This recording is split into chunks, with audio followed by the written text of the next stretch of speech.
Bapak, Ibu, dan saudaraku yang terkasih di dalam Tuhan Yesus, para katekis yang saya hormati.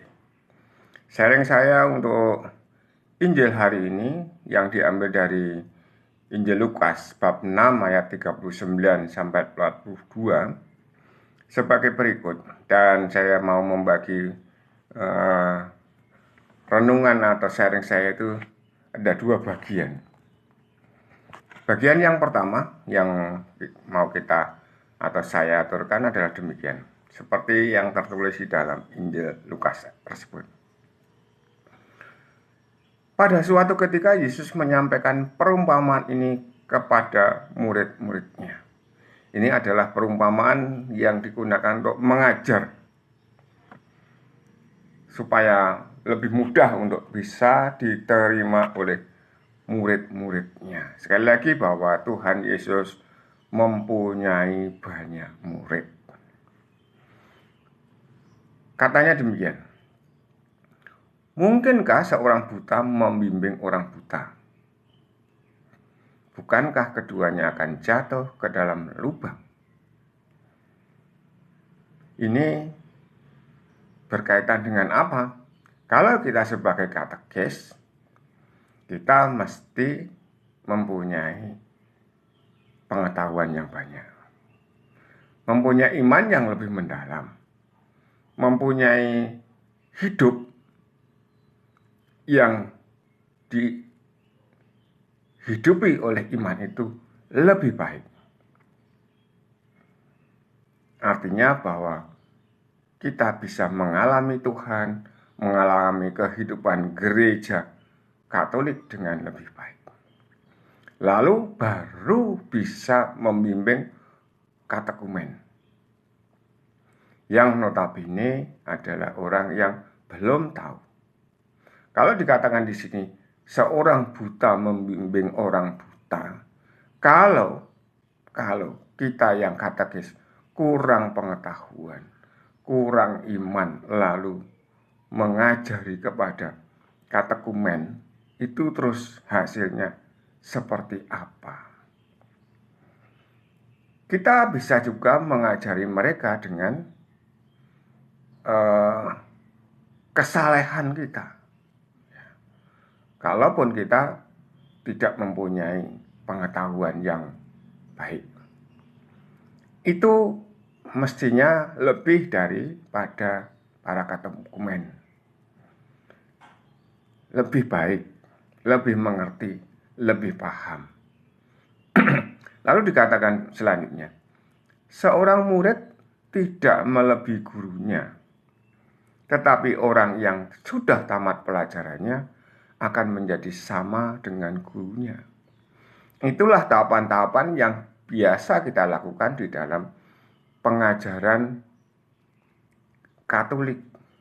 Kita memberikan pengetahuan secara keseluruhan,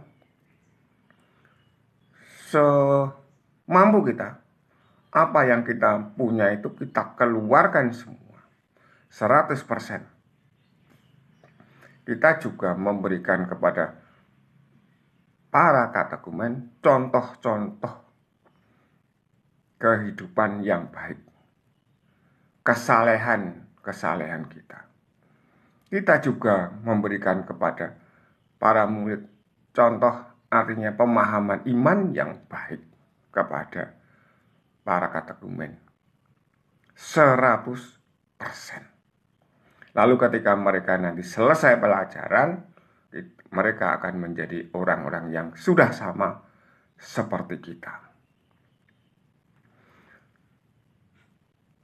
Itu pada bagian yang pertama yang terkhusus bagi kita para katekis. Maka hal ini kita harus selalu menambah-nambah, selalu menguatkan diri, selalu merefleksikan diri kita. Apakah kesalahan kita sudah sampai level yang kita anggap baik atau tinggi, ataukah kita mempunyai pengetahuan yang sudah mumpuni, ataukah kita sudah mempunyai iman yang lebih mendalam. Ini bagian yang pertama. Bagian yang kedua, mengapakah engkau melihat selumbar dalam mata saudaramu? Selumbar itu apa loh? Kira-kira apakah kita sudah paham atau mengerti? Nanti kita lihat lagi. Sedangkan balok dalam matamu sendiri tidak kau ketahui. Lalu kita tahu balok ya.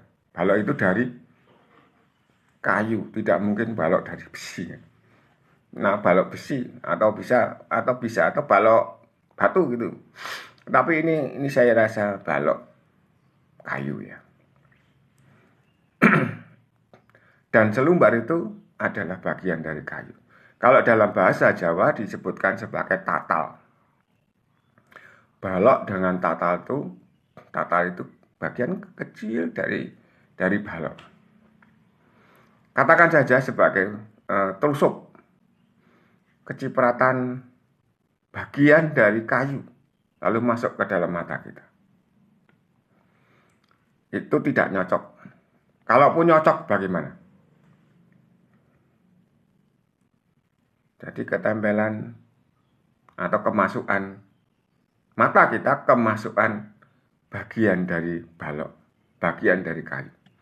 Tetapi pada bagian kedua adalah sedangkan balok dalam matamu sendiri tidak kau ketahui.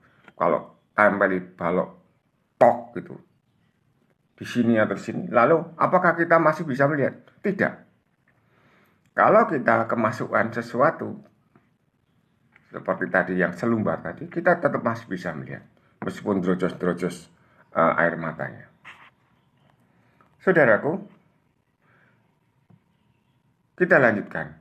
Saudara, biarlah aku mengeluarkan selumbar dalam matamu, padahal balok dalam matamu tidak kau lihat. Balok sendiri ada di tempat matanya. Kok mau membersihkan selumbar? Namanya apa ya? Kemasukan sesuatu yang di dalam mata kita itu. Sesuatu itu kayu dari balok itu sendiri. Bagian yang kecil dari balok itu. Lalu kok bisa begitu? Maka apa yang dikatakan pada bagian bawahnya itu adalah, hai orang munafik, keluarkanlah dahulu balok dari matamu, maka engkau akan melihat dengan jelas.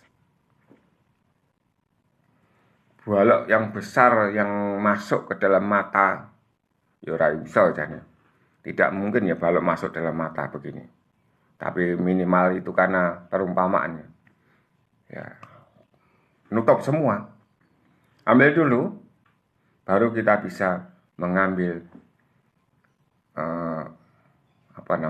dalam bahasa Jawa itu sesuatu yang masuk dalam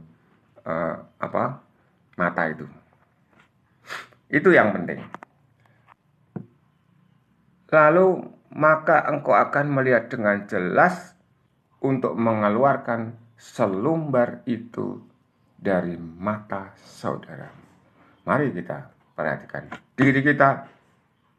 Kita lepaskan dulu penghalang-penghalang, lalu baru kita bisa memahami orang lain dengan lebih jelas apa kekurangannya. Bapak Ibu dan Saudaraku yang terkasih, yang paling penting adalah kita mengeluarkan dulu balok di mata kita. Semoga kita semua, para katekis, mengerti hal ini. Kita tidak usah harus membicarakan orang lain yang kita sebenarnya tidak tahu. Membetulkan seperti apa, karena kita tidak tahu secara keseluruhan. Semoga kita semakin dilayakkan Tuhan menjadi murid-murid Tuhan dan menjadi pewarta-pewarta yang handal. Amin. Berkah dalam.